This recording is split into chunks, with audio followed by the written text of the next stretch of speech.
Hello everyone. Today we are doing another deep dive into the Idaho 4 case, and in this part we are going over the evidence collected from 1122 King Road crime scene. In this series of videos I'm going over the newly released investigative reports from Moscow PD, and we're just kind of going over those documents topic by topic. We've gone over the autopsies of the victims, over the timeline, and in the future videos, we're also going to be looking at Bryan Kohberger specifically. He's going to get his own dedicated video. And also, we're going to be looking at alternative suspects, potential alternative perpetrators, based on the documents. So if you don't want to miss that, do consider subscribing. And for today's topic, let's dive right in. I tried to collect as much evidence as I could, in one spot, and then try to put it all into this one video.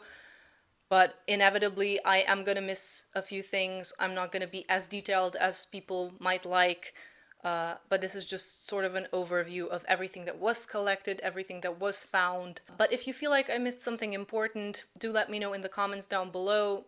Feel free to add your contribution so that we can build this picture together.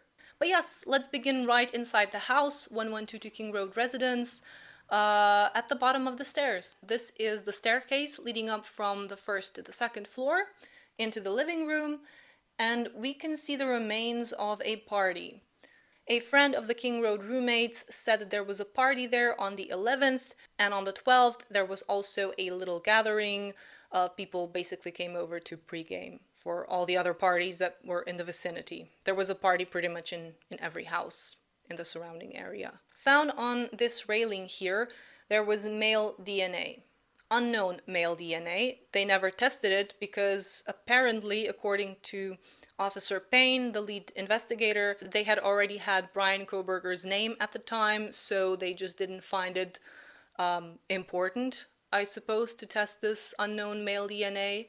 In a document, it's described that what was found on the banister here were droplets, so not as if somebody had grabbed the railing and so that the stuff got transferred from their hand or from their fingers, but it's described as proper spots. There was another unknown male DNA, again, red stuff, found on a glove outside the house, and it was also never tested. The glove was found 11 days after the crime on November 24th. Officer Payne describes it as polar penguin glove with rubberized fingers and palms, and that type of glove is typically used for construction work. He found the glove outside in the parking lot, and it had some red stuff on it that looked in appearance similar to that of dried blood.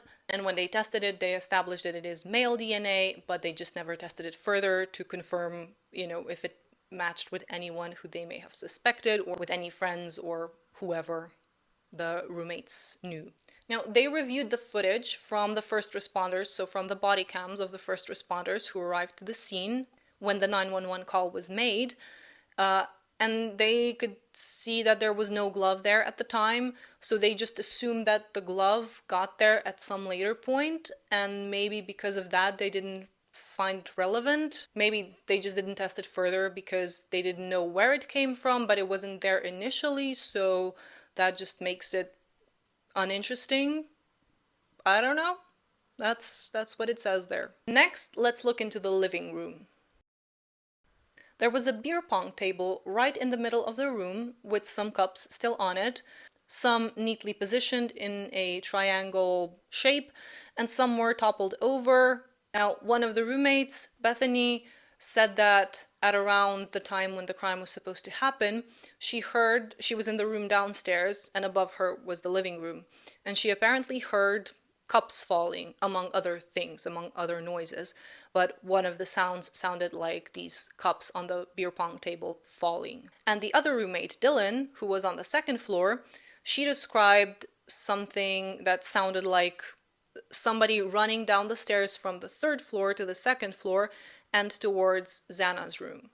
So when you hear this description, your mind instantly goes to, okay, somebody was chasing the perpetrator was chasing Xana into her room. But if you look at the table, it looks pretty straight. It's not angled. It doesn't look like it was moved during the scuffle. Either way, if you look at the table here, you can see that there is quite little space. You can't really, I mean, if you want to walk past it, you would have to go on either side, kind of at an angle.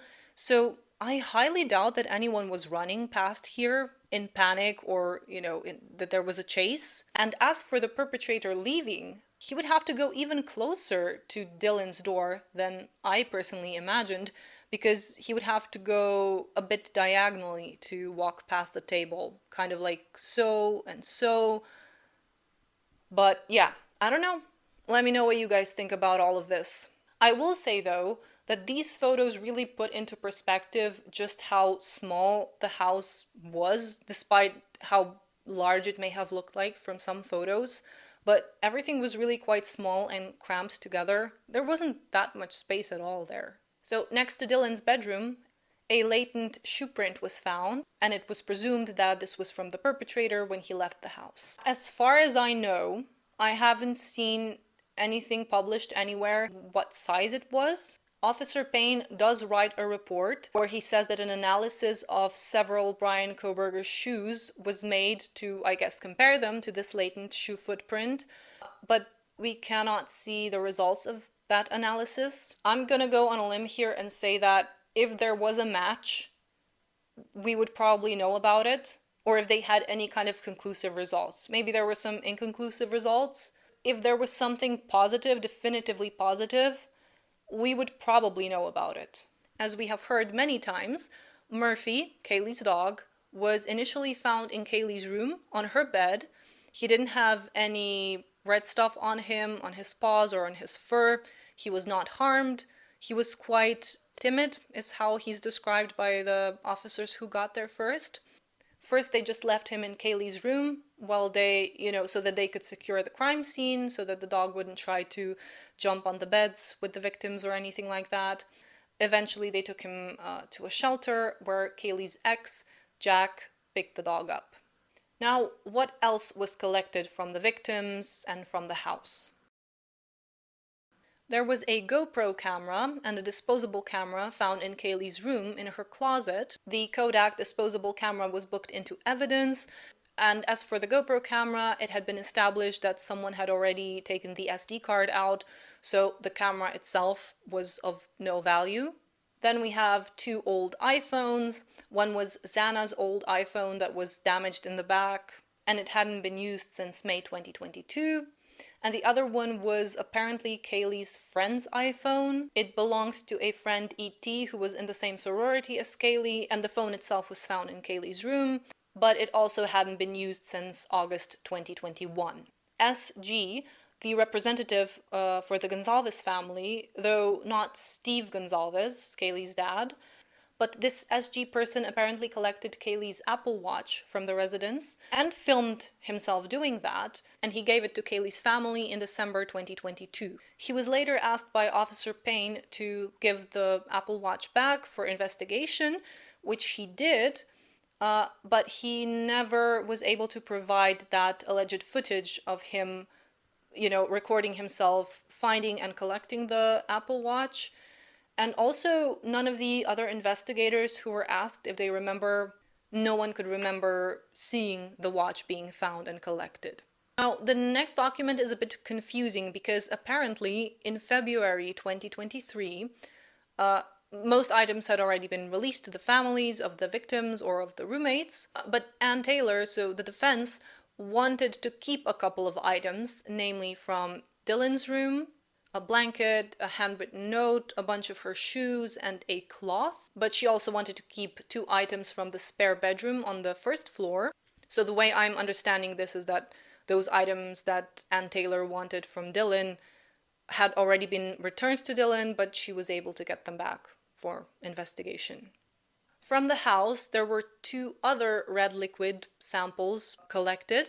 One was from the wall in the living room, so the way I'm understanding this is the wall that was bordering on Xana's room, and the other one was from a wall in Maddie's room. On November 20th, 2022, friends and families of the victims also canvassed the area where they found a bunch of items that unfortunately didn't seem to have anything to do with this crime. In the report, nothing indicates to the idea that anything that was found was particularly relevant. According to a friend, RH, Ethan and Xana may have done but also the friend says, quote, nothing big, and apparently no one sold in the house. Detective Vargas did collect a rolled up $2 bill from Xana's room and some blue powder suspected to be mineral, which another friend said that Ethan and Xana occasionally did. In the autopsy reports, there is no toxicology included.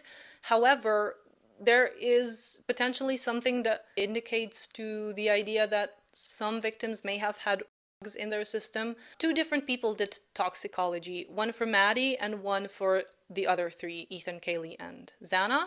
And in an older document, it says, or it kind of implies, that somebody was going to testify about the levels of drugs in the system of those 3.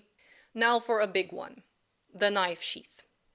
So not the knife, but just the knife sheath was found next to Maddie's body on the bed, and from that knife sheath they got a match for Bryan Kohberger. On the button snap on the knife sheath there was a tiny little bit of touch DNA.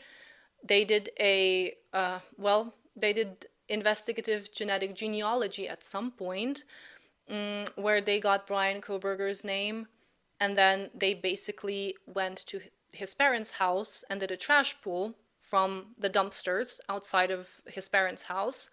They tested some items from there and established that the person whose DNA was on those items, so Bryan Kohberger's father, was very likely the father of the person whose DNA is on the knife sheath, so Bryan Kohberger.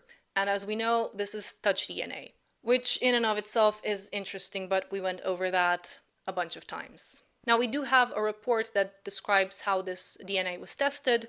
Officer Blaker describes how he took the evidence to the ISP lab where they generated the DNA profile, and this profile was then transported by Officer Blaker himself to the Othram lab in Texas.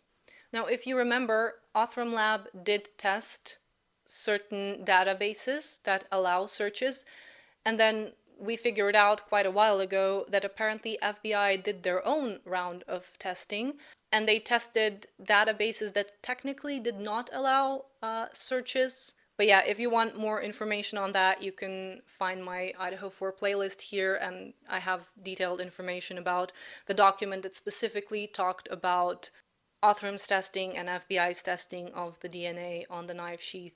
It's quite a wild ride. As for the weapon itself, the knife was never recovered. However, the police did get quite a few tips. In March 2023, they received 2 tips for knives found near Genesee. None of the knives matched the victim's injuries. One was a large butcher knife and the other one was a smaller steak knife.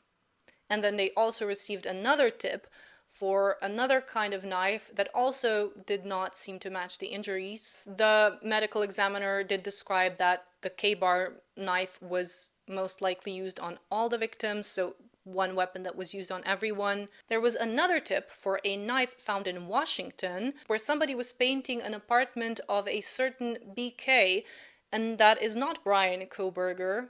I know where your mind is going, because mine went there as well. And we will get back to that BK when we talk about potential alternative suspects, because that BK was in fact on the police's radar, at least a little bit, to a certain degree. But yes, the person who reported the tip, who was painting the apartment of a previous tenant BK in this apartment in Washington, this person saw a part of a knife in a gutter next to this building. The police checked and found a serrated kitchen knife that also had a broken off handle, but again, this knife also did not seem to match the wounds of the 4 victims. Now, what about Bryan Kohberger? Did he also have a knife? Yes, actually. Bryan Kohberger purchased a K-bar knife with a sheath and a sharpener on Amazon, but that was months before he even moved to Washington. He also bought a black balaclava in January, and he moved in June, just so that you keep the dates in mind. It's also unclear if he even brought these items when he moved to Pullman, or if he left them in Pennsylvania. The narrative from Kohberger's defense team was that these things, the balaclava, the knife sheath, were part of a bunch of items purchased over the course of several months for a hiking or a road trip. Okay, what else was taken from the house and from the victims? There were 3 DNA profiles extracted from under Maddie's fingernails. And they tested 2 hypotheses, that those 3 profiles were either Maddie, Kaylee, and an unknown person, or that it was Maddie and 2 unknown people. I went over this in depth in this video here, so you can check all of that. Basically, Bryan Kohberger plus some other people, roommates, friends, all of their DNAs were tested against this DNA profile, and then they kind of determined the likelihood ratio. But the verbiage, the language used, can be a bit misleading. All of the profiles, including Bryan Kohberger's, that were tested were technically considered inconclusive, the results of those tests. However, they all scored really, really low on the likelihood ratio. So all were unlikely, but they weren't quite as low that they could be called conclusive results.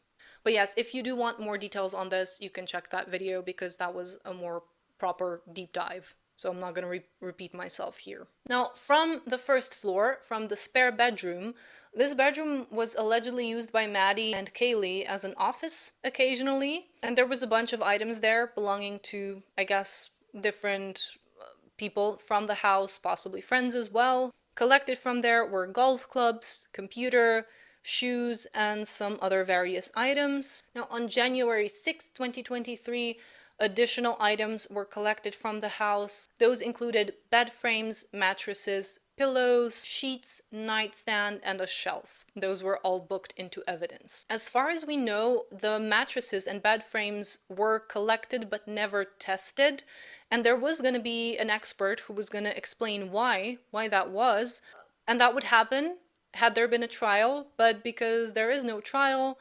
I guess we'll never know. Or maybe we will find out eventually, but as of now, I do not have that answer. On November 14th, Captain Lanier and Chief Fry found in the bushes a type of black vest.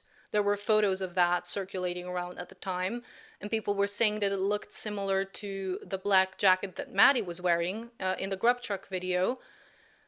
It's unclear if this is the same item.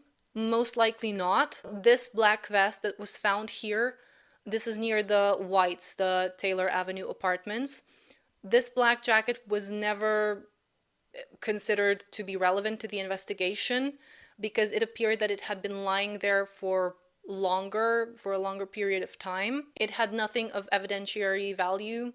There was nothing in the pockets or anything that suggested that it could be related to the King Road crimes. And my guess is they probably found Maddie's black jacket somewhere in the house, so they just assumed that that's not hers. As for the apartments in the vicinity, there was some red liquid found at the Whites, the apartments, but it was isolated to the area with no apparent trail. So, and this was a party area. They just deemed it unrelated to the King Road crime. And then we get to some red stuff located at the Queen Road apartments. At the Queen Road apartments, the residence of J.S., who was the person captured on the video with Maddie and Kaylee at the grub truck, they found some rust, but also something that appeared to be a different type of dried liquid. They also noted that the doorknob appeared to have been polished clean. It didn't even have that little layer of dust that the other ones had. They received a warrant, first for the substance on the doorknob, or on the door, and, quote, nothing was found, so the warrant was returned. I gather from this that whatever this dried red stuff was, they couldn't connect it to the King Road crime, so nothing came of that.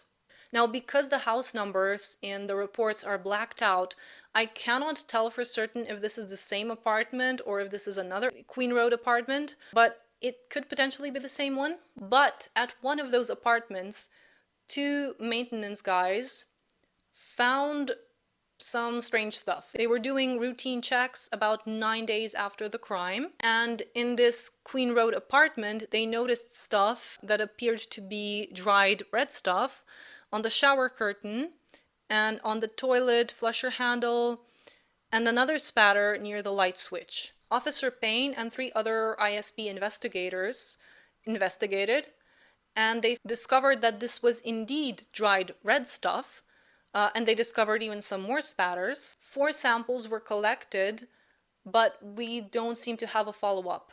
So we just kind of assumed that this turned out to be unrelated to the King Road crimes. Now, as you can imagine, there was a lot of videos collected from different places around Moscow, but one surveillance footage that has been making rounds is from the house next door. 1112 King Road. We have allegedly the door dasher looking for the address, being unable to find it. She kind of walks around, goes back, eventually finds the house.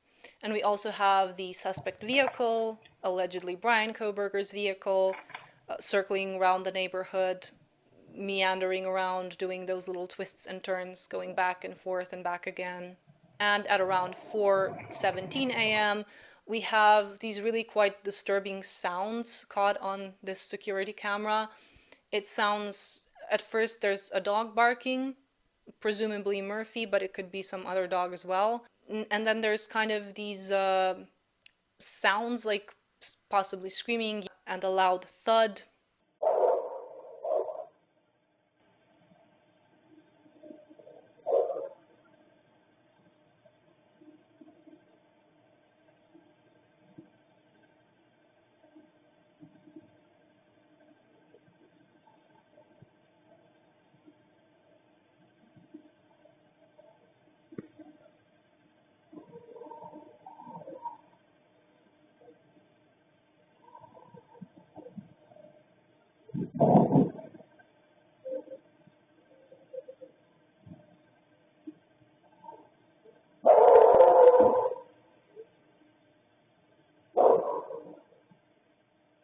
Now, here is something that I find particularly outrageous.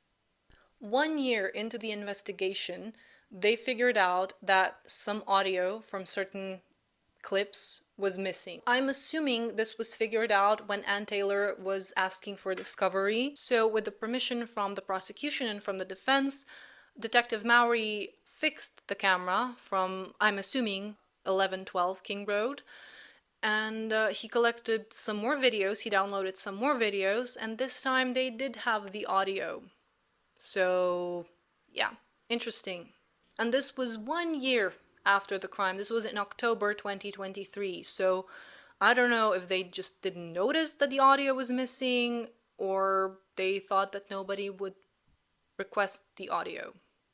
Now, moving on to everything that was collected from Bryan Kohberger, from his car, from his apartment. Among the things collected from his car was stuff like hiking boots, goggles, used water bottles, Ziploc bags.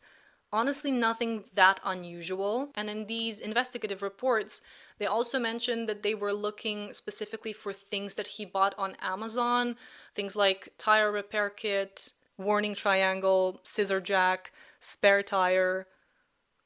They, for some reason, wanted specifically those items that he bought on Amazon. They also talk about these vegan supplements. I don't know why those are that important, but hey. There was, I guess, an interesting piece of evidence collected from Kohberger's car, which was a plastic shovel with some dirt, and they wanted to analyze that dirt. Well, they did analyze it, and according to the summary of the report, the soil was likely from the Moscow area, but it was not from Pennsylvania, and likely not east of Moscow. And again, in his apartment, they got a bunch of things, digital devices, stuff that they assumed was hair, possibly dog hair. We do have a document stating explicitly that there was no connection found between Bryan Kohberger and the victims, and this has been repeated multiple times by the defense and the prosecution and the judge.